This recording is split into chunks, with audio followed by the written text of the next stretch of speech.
Hello friends, जय माँ काली। मैं भक्तिनी प्रतिभा सिंह जय माँ काली चौकी से आप सभी का हार्दिक स्वागत करती हूँ। आज मैं फिर से आपके सामने हाजिर हूँ कुछ हैरत अंगेज़ और दिलचस्प बातें लेके तंत्र के अखाड़े की। बहुत से लोग मुझे मैसेज करते हैं कि मैम हम माँ काली के बहुत बड़े भक्त हैं और हम उनकी सेवा करते हैं, फिर भी हमारे साथ ऐसा क्यों हो रहा है कि हमारे सारे काम रुक गए हैं और समझ में नहीं आ रहा है क्या हो रहा है क्या नहीं हो रहा है। सब दिक्कतें आई जा रही हैं और हम पूजा पाठ इतनी करते हैं माँ काली की, उसके बाद भी इतनी दिक्कतें आ रही हैं। तो मैं एक बात बता दूं, अगर ऐसा है कि आप माँ काली के बहुत परम सेवक हैं और उसके बाद भी आपके घर में इतनी सारी दिक्कतें आ रही हैं, तो आप ये गौर कीजिए सबसे पहले कि क्या वो जो भेंट लेती हैं आपने उन्हें दी है? क्या जिस तरह से वो प्रसाद स्वीकारती हैं आपने विधिवत उनको दिया है? और अगर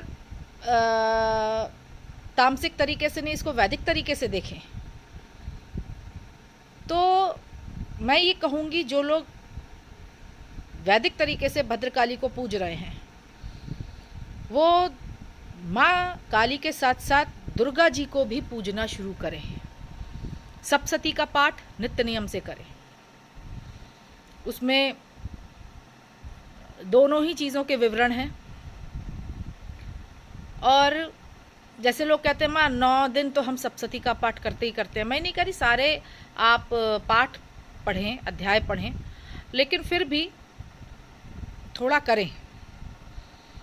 जोत जलाएं, धूप बत्ती जलाएं, दुर्गा चालीसा पढ़ें। दुर्गा जी का अपने आप में बहुत बड़ा महत्व है और दुर्गा जी ज़्यादातर वैदिक तरीके से ज़्यादातर घरों में पूजी जाती हैं। भद्रकाली को खाली पूजना और उसके बाद उनकी पूजा पाठ का भी कायदे से ध्यान न रखना अपने आप में बड़ा खतरनाक हो जाता है, क्योंकि ये तंत्र के अखाड़े की सबसे प्रबल देवी हैं। जितने भी सिद्धियां होती हैं उसमें सबसे प्रबल सिद्धि काली की ही मानी जाती है और काली तक पहुंचना इतना आसान नहीं होता। ये बात 100% सच है।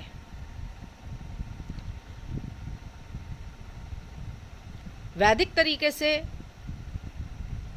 आप काली के साथ साथ दुर्गा जी को भी पूजें, दुर्गा सप्तशती का पाठ करें, वो ना हो तो दुर्गा चालीसा पढ़ें, मीठे का भोग लगाएं, हफ्ते में एक बार छोटा सा हवन करें। ज़्यादा नहीं तो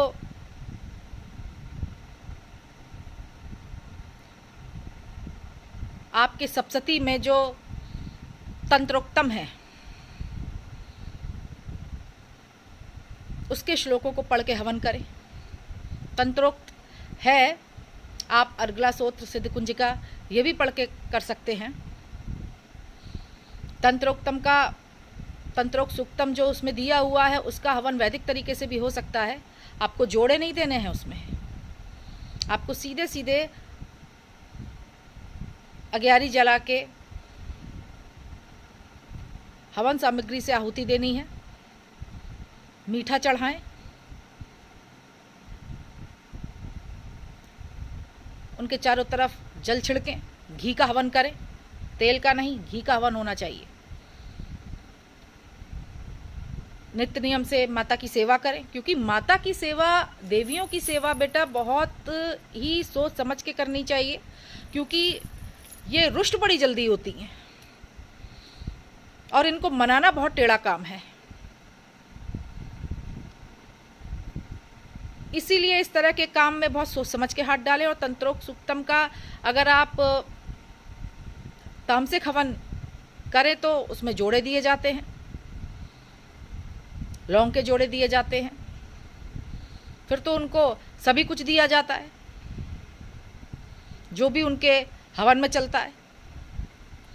बहुत से लोग शराब देते हैं, बहुत से लोग नहीं देते हैं। अभी आपके गुरु पर निर्भर करता है कि वो आपको कैसा हवन सिखाते हैं। साथ ही बहुत से लोगों ने मुझसे ये प्रश्न किया कि हम भैरव बाबा को घर में पूजते हैं, वैदिक पूजा करते हैं। गुरु गोरखनाथ की वैदिक पूजा, गुरु गोरखनाथ की वैदिक पूजा, मतलब ये तो अपने आप में वही बात होगी, आ बैल मुझे मार।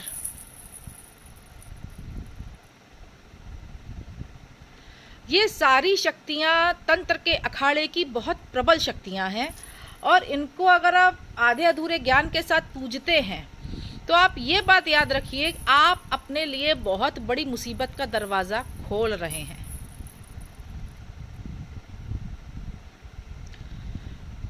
भैरव बाबा हुए, गुरु गोरखनाथ बाबा हुए, ये घर में अगर आप पूज रहे हैं और आपने गलती से भी तेल का दिया जला लिया तो आपके तंत्र के द्वार खुल जाएंगे, मरगट की सारी शक्तियां आपके घर में घुस पड़ेंगी।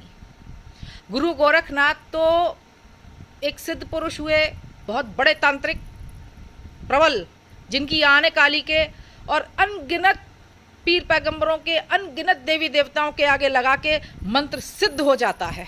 ये वो शक्ति है जो इतना ताकतवर शक्ति है तंत्र के अखाड़े की। आप आधा अधूरा ज्ञान लेके उसको घर में पूजने मत लग जाए कीजिए। वैदिक पूजाओं में गुरु गोरखनाथ की पूजा होनी ही नहीं चाहिए। वैदिक पूजाओं में गिने चुने भगवान हैं जो आते हैं,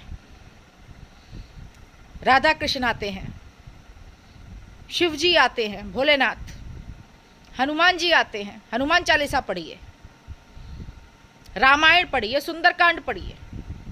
श्री राम जी का परिवार पूरा आता है। राम और सीता का ध्यान कीजिए। आप जितना सुंदरकांड और रामायण पढ़ेंगे आपका मन उतना ही साफ होगा। लेकिन अगर आप तामसिक पूजा कर रहे हैं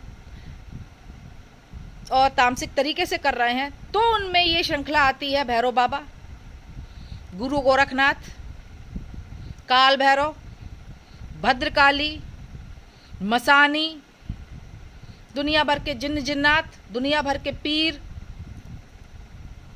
माँ दुर्गा भी आती हैं।